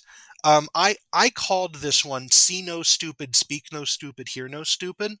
That's a good name. But basically what this is so this is at the Taskmaster outbuildings, which is what Alex called them. There are a couple of little gazebos near the Thames, and I have been to these little gazebos. A trio of little gazebos. Is the park specifically named? Does it have... I don't think it's a park, actually. I think they're just on, like, a walkway nearby. But, so the entire plot of this task, before we even get into it, is that there are 3 buildings which are conveniently numbered Ace, 2, and 3 out of the playing card suits. The playing card numbers. Yep. And the person standing in Ace cannot see, They have a blindfold on. The person in 2 cannot hear. They have noise-canceling headphones and earplugs. And the person in 3 cannot speak. And so the thing that they have to do is they have to then, person in the first building, Ace, has to find a potato. Well, actually, no. The task is that the person in 3 has to get a potato. The problem is that they can't speak, and the nearest person to them cannot hear. Nope, And they the cannot. person and the bin of vegetables that are not potatoes and 1 potato is the one with a blindfold on. So this is a teamwork task, except that most of the team is sensory deprived. So this is a team task, but as we all know, there are 5 contestants in a season of Taskmaster. So we have to bring on an extra contestant. And Da da da da! the man with a tattoo of Greg Davies' name on his foot, Josh Widdicombe. Josh Widdicombe makes his triumphant return. Yes, Josh Widdicombe does in fact show up. He is on the same team as Richard Osman and John Richardson, which means that it is Richard Osman and 2 small men. Or if you put them on top of each other, 2 Richard Osman. Richard Osmen, I'm sorry, with an EN. And then Doc, Catherine, and Joe are on the other team. And yep. I think if they brought Josh Widdicombe collectively. Sorry, can I say something? Yes. Because I think this was so early in the run, if they'd say if this was like say Series 8 or Series 9 and they brought Josh Widdicombe back, this would have been a huge moment. Yeah, but everyone was just a little surprised to us. But Richard and actually, I would like to point out this is actually probably the first team task this season. Am I correct? Because everyone was really surprised to see each other. Like, there were actually comments being made of like, I thought we weren't allowed to do this. Yeah, this was the first team. This was the first team task they broadcast. Yes. Oh, and can I also have one they filmed? Can I have one more thing to add? Yes. You know, I found you know how each series has. I mentioned before the Taskmaster has like a couple of objects associated with it, predominantly like the watermelons and the rubber ducks. Yeah. For example, I have found there is an object that is associated with this series in particular, and I've finally noticed what it is. Do tell. The potato. There is a potato. There is a potato-themed task in every episode of this series. Yeah, you're right. What was it last week? It was the put the potatoes in the basket using extra large chopsticks. It was the live studio task. Yeah, you're right. This was, and obviously this is the potato-themed task of this episode. You're absolutely right. I never would have caught that. But yeah. So the basic task is that you have to get the potato to the other side. So both teams do the same thing, basically. Actually, like almost exactly. But so we're just going to talk about this as in one big group. So in building Ace with the potatoes, with the potato and the root vegetables, we have Josh Widdicombe and Doc Brown. Yeah, who are there. Then in the center building, in building 2, we have these are different days. They film these on different days, but they do the same thing. Yeah, it must have been pretty cold because they're all wearing like parkas and woolly hats and stuff. Well, if the episodes aired in June of 2016, they probably filmed in February. Yeah, February, January. I think even in a task last series, it was snowing when one of them did it. Yeah, they must. I think there's definitely a task in Series 7 where snow plays. It's snowing and snow plays an important factor. Yeah, they must film these during like the midwinter. Because if I'm thinking correctly, when did Series 7 air? I don't know. Well, let me just. But you do that. Why just talk the listeners through this? I found Series 7. Sorry, aired in September, throughout September and November of 2018. Okay, so they And probably I filmed. remember that in January of that year, there was a big snowstorm, first big snowstorm in London for a while. Okay, so they filmed it in January. Okay. Or January, February, and then there was a snowstorm again this year in January around that time. Okay.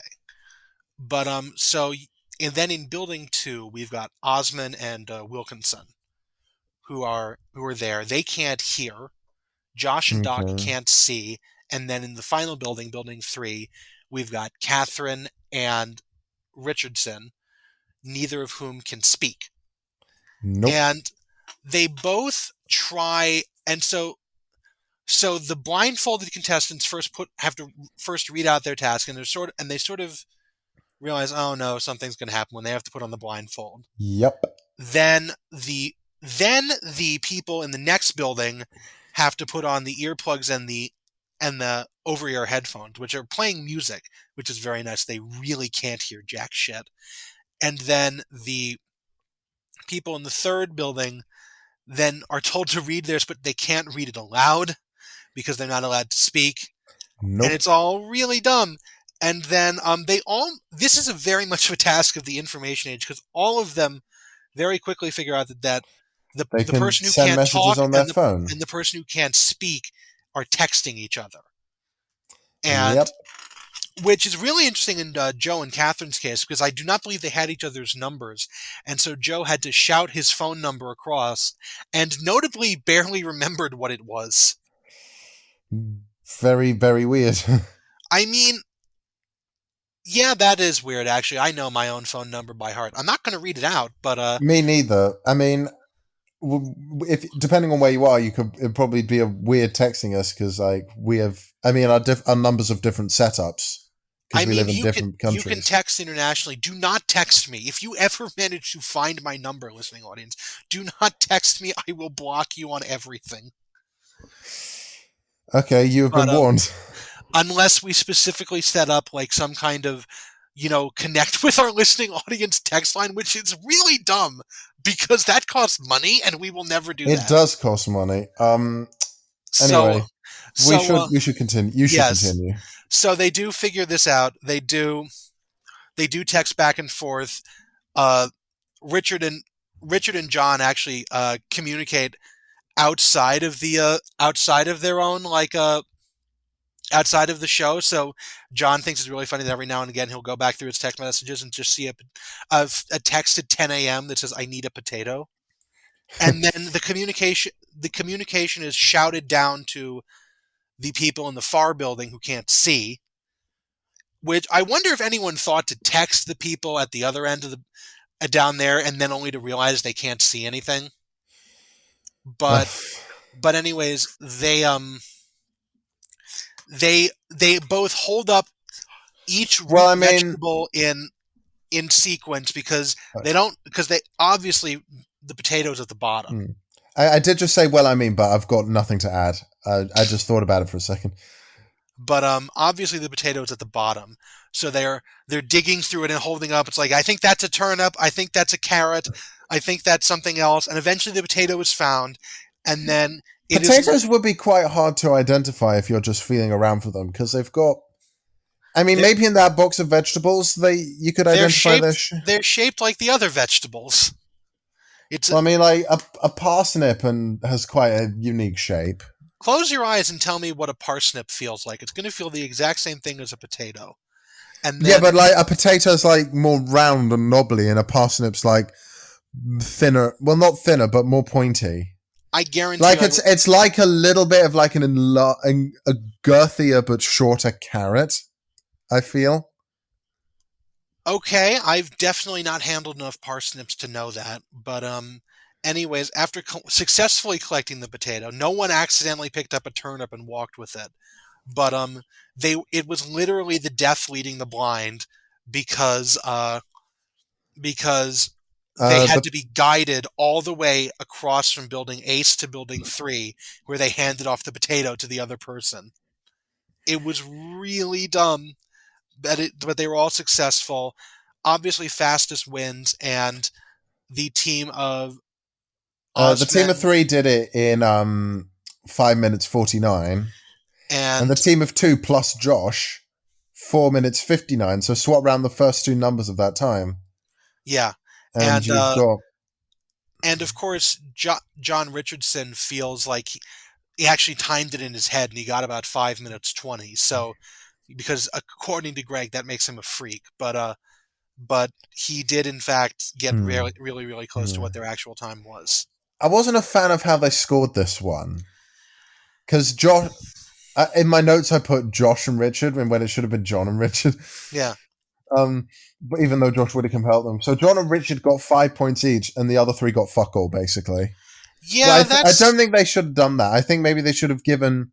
I think they should have done what they normally do, and that is give the winning team, say, 3, and the losing team no more than 2. I mean, it's specifically like a race against the clock sort of thing. I kind of agree with it, but I'm not, it's like... I mean, I wouldn't give them 0 points, because it's like these 2 people are just getting like all the points for nothing. I mean, that's controversial. I don't mean that, all the points and everyone else gets nothing, is what I meant to say. Yeah, I can see both sides of that. It doesn't really matter that much to me, especially because of how many points you get in the next task. Holy shit. Yeah, I've got something to say about that. Yeah. But anyway, I don't really think you could do Taskmaster Joe for this. Yeah, I mean, you can't. Okay. Actually, there's not a lot of Taskmaster Joe I really could have done for this, because I'm not the mayor of Chesham. The potato task. You're not MPHoC. I am not MPHoC. There's also, you can't do the potato thing because that's just a time thing. Okay. Anyway, the score's going into the live task. Richard has a strong lead of 20. Catherine's on 15. Joe and John are both on 13, and Doc's on 8. Yeah. And the live task is throw the toy rabbits into the top hat. You have 100 seconds. You get... before we say, this is, I think we've alluded to it a couple times, although I probably won't need to. I think we alluded it to in the first episode that Catherine wins this series. Yeah. Even though, and this, in my opinion, is, I think, the task that won Catherine the series. Really? Yes, because this was not graded in like, this task was, the points weren't given out in like the usual, the most gets 5, most gets second and all that, which I think seemed to be a bit of miscommunication within the contestants a little bit, because John and Richard starting tossing hats in their rabbits into each other's hats. Well, this entire task was a bit of a miscommunication, because and at the end, because just to describe the task, everyone is wearing top hats on their heads, and they they have no top, like they're topless top hats, basically, or just topless hats. Topless hats, yes, and so the idea is that, and they have their hands literally belted to their waist, which I would like to comment on that after we're done with discussing the entire task. But what Alex says at the end is that he thought that everybody would try and throw the rabbits into the hat while it was on their head, which is what John and Doc did. Not Doc, John and Osmond did. Richard. And they did not get as many points as the others, because they put their hats on the ground and picked up the rabbits with their hands. Yeah, and Alex had not thought this ahead, which is very surprising considering how thoroughly he does the tasks normally. Well, he gets more thorough as the series progresses, because obviously because like people start finding more loopholes, and stuff. Imagine someone like waltzing up to a task, and then if they don't like something about that task, they take out a pen and they alter the task in some way. I have never thought of that, and I desperately want to see someone do that. Because it's like, holy shit. If they say Alex will say all the information is on the task, no one says you can add or remove stuff by crossing it out from the task. or replacing it even. Yeah, replacing the task with one of your own. I've never thought of that. I That's mean, amazing. I don't think you could replace the task with one of your own because, like, I mean, you could, but it wouldn't like be counted towards anything because it's like, Yeah. or But maybe you could actually. You could do that because if you the task is never specified. When Alex says all the information is on this task, he never specifies which task. If I'm ever on Taskmaster, that is something I might do. Maybe once, because if I do, want to see that. I don't overdo it though, because it will start to get unfun to both your opponents and just to watch. Yeah. But maybe do it once, maybe twice might be pushing it, but yeah, that might be enough. Mm-hmm. Anyway, the reason, obviously, I think I said before, this is the task that won Catherine the series because she absolutely stormed Osman, who at the time was at this point I'd say was in the running to win. But Catherine made up. Catherine won this episode with 30 points, and half of those points were achieved in this live task. Yeah, she got 15 points this task, which it should be pointed out that John Richardson got 17 points the entire episode. So the point differential there is huge. Doc Brown scored more in the live task than he'd done before in this episode. Yeah, he came very close to. He actually didn't come last, which, considering his scores up to that point have been like 3, 2, 1, 3, and 0. Yeah, I'm sorry we had to spoil the sort of who won the series. Because I kind of had to. But to be fair, when the official Taskmaster podcast did this, not original but official, when they covered this series, they also mentioned that Catherine would win several episodes before the final. Yeah. And also if you're watching a podcast about Taskmaster and you haven't already watched it, I mean, what are you doing? I mean, people will normally can say watch one episode and then watch the podcast episode that corresponds to the episode. Oh, I hate doing that because that means that I have to block out just 1 hour instead of just binging as much as I can and then coming to it later. I mean, to be fair, it works if the podcast and its concurrent TV show are releasing episodes at the same time with for they're talking about the same, because because they started the podcast during series 10, right? Yeah. And they would air, say, the first episode of series 10 airs, the first episode of the podcast airs too. Yeah, but so when they talk about the series 10 stuff, there's no spoilers for what's to come because not even the hosts know. Yeah, but we're not talking about Ed Gamble's, stupid knockoff podcast. We're talking about ours, the best podcast. Oof, shots fired. I mean, Ed Gamble doesn't come up with things like MPHoC. MPHoC. Indeed, he does not. We should come up with one for him. Like, what is that fucker Ed Gamble? Make an acronym. TF to Feg. That's what it is. What if we called Ed Gamble Poker Face? Because poker, gamble. Edward Poker. Just by the end of it, we're just referring to him by a completely different name that's like 4 synonyms away from Ed Gamble. What if we just called him Geg Damble? I don't know. Came out of nowhere. We'll come up with this when you're more awake. But this is funny because I'm so tired and I'm just making shit up on the spot. Oh, there we go. Well, you keep. Thankfully, I won't have to be tired for much longer because we are wrapping it up. Yeah, the one thing I just want to mention one more thing about this episode, which is that the contestants have their hands literally belted to their sides, and the task says that your wrists must remain under the belt. Oh, now, I love. That reminds me. I love the way, because John Richardson was asked to read the task out. Yeah. I love the way it's like his hands are like down by his crotch as though he's holding his dick. Yeah, and he has to hold the task. It's really funny, especially aside within an aside, the contortionist moves by the people who threw their hats down is great because Doc Brown is fully on the floor on his side, trying to grab at rabbits and toss them into the hat. It's hilarious.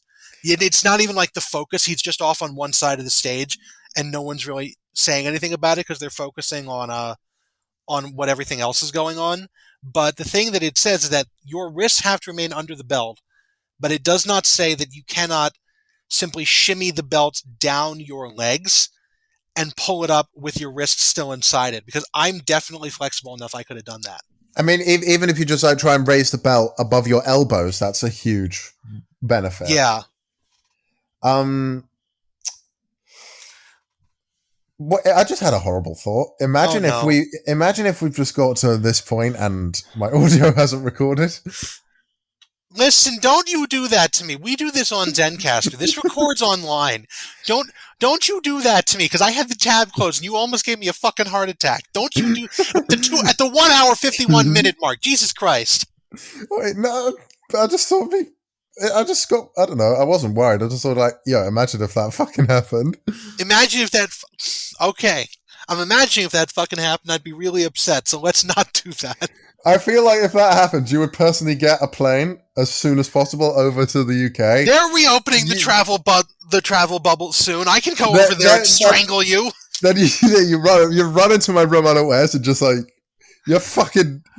I'll find you. I'll figure it out. You fucking limey twat. You wouldn't even get that far. I wouldn't even get that far. It would just be you. No, we are recording. Don't worry. And the proof that we are recording is the fact that this episode is uploaded.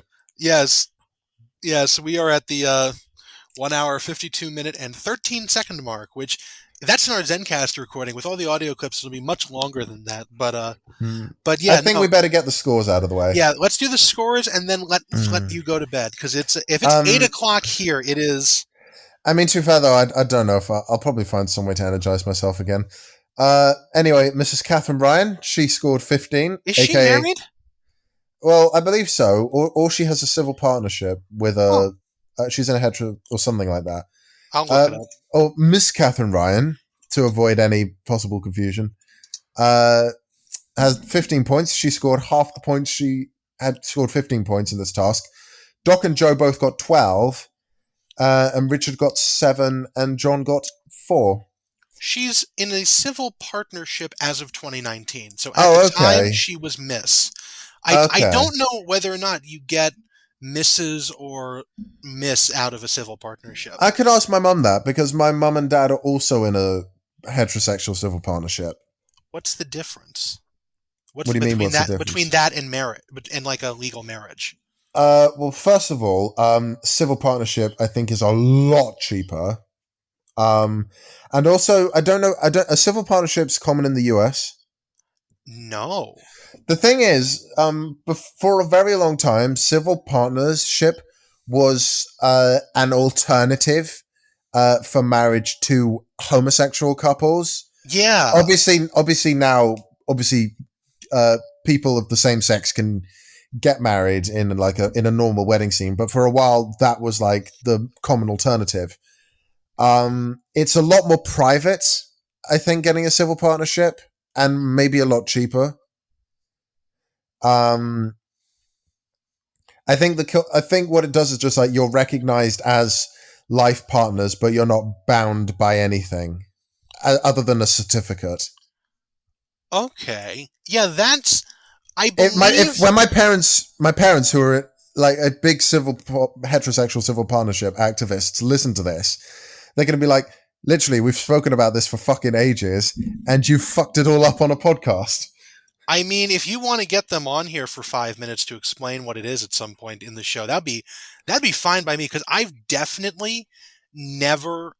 I knew what civil partnerships were in terms of gay rights, but I did not know that in terms of it was open to heterosexual. Because the only individual, the only time that I've been really made aware of this, and I'm going to date this so badly, is a really terrible Kevin James movie called "I Now Pronounce You Chuck and Larry," which was the very short description is two straight guys get into a very early, this must have been 2008 or something, a very early civil partnership for gay men, specifically so that they can exploit married married couple health benefits. I've worked out a civil partnership is way, way cheaper than wedding. It's like all involved parties. So if it's like between two people, it's £35 per person. How much is a marriage? Well, it's like the wedding and stuff. You have to pay for like the chapel and the organist and the priest and stuff. I mean, you don't. Let do me you guys let not me, have? Oh, keep talking for a second. I'll read what it says. How much does a civil partnership cost? It costs £35 per person to give notice, which must be done at least 28 days before you plan to register your civil partnership. Wait, hang on. Costs for a civil partnership vary between register offices and increase depending on the venue and level of ceremony chosen. Okay. However, each register office is required to offer a minimal registration service for a cost of £46, £57, or £68 at register officers' discretion at least once per month. So I think that's cheaper. Do you guys not have like courthouse marriages? I mean, I don't know. I mean, like, I've never really thought about marriage a lot. Well, no, I'm just because I'm trying to think about this because in the United States, I don't know if this is common around the world, but you can splurge and have an enormous, Hmm. balls to the wall wedding, but you can also just go to your city or county courthouse and a justice of the peace is usually there. You'd pay a minimal fee and you can just get married on the spot. This is another tangent we've gone down. Anyway, This one's interesting. yeah, it is interesting. If I can get a more concrete answer from my parents, I'll definitely see if I can get it on the podcast at a future episode date. Okay. Maybe not next episode. Maybe, but don't count on it. Okay. Anyway, Catherine Ryan got 30 points in the episode. Half of those points came from the final task. Richard lost at the last second with 27 points. Then it's Joe with 25, Doc with 21, and John with 17. Very high scoring episode for everyone, but that's mainly just because of like how the final task was graded. Well, except for John Richardson, who did not score above 5 points the entire episode. Until the very end. No, he didn't. He got 4 in his hat. I'm looking at the Taskmaster wiki. He got 4 points in that last one. So he got a score that would have been conceivable in a normal episode. Then why did I put 17? Is that he got 17 total this episode. Oh yeah, he did. So if I'm keeping score, oh yeah, that's right. Okay, sorry, I got confused for a moment. But okay, it's all good. Catherine Ryan gets to attend an amazing dinner party with her own sister, Fraser the dog, Greg Davies, who apparently decided to come, robbing John Richardson of victory, the last skeptic, and Henry, who was at the time of filming Britain's sixth strongest man. What a graceful ending. Yeah. What's really interesting is that actually John would have tied with Doc for I guess last place if that had been true, because he would have gotten he would have won because Doc would have gotten one thing less, so he would have won. He would have gotten he would have gotten 4th place. This is going to be our second episode in a row that's over 2 hours long because of all the sound bites. I think all 3 episodes this season have been 2 hours long. Maybe. I think the first was just under. I think it was clocked in about an hour and 57. Okay, well, if we include sound bites, we'll see. Yeah, we're at an hour and 59:26 right now. So. Yeah, I mean that's not including sound bites. Just saying. I know. Do we want to just waffle on for 28 more seconds, or do you want to go to bed? I mean, I'll do whatever. I guess. I think we'll just call it. We'll throw in the towel. We'll throw in the towel for tonight. We're not going to have the audio file be over 2 hours. We're just going to have the whole thing be over 2 hours when we count in sound bites. Yeah, that's right. So I guess I've been Emerson. And I've been Joe, and this is going to end at exactly 1:59. Right. Goodbye.